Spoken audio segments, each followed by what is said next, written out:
Gusto na to guys.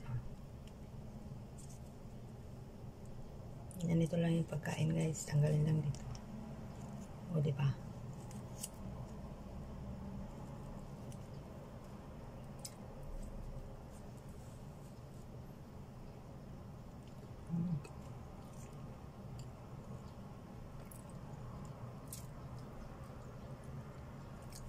Very creamy and cheesy.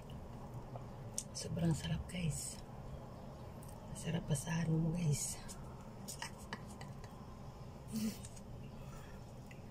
Sa jowa mo.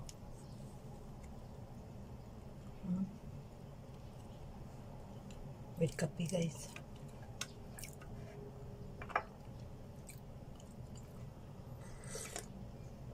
Kailangan daw talaga patunogin guys para maramdaman ang sarap ng kape. Ganyan ang sikreto para masarap ang kape. Patutunogin ang paghigo. Yun lang guys. Salamat.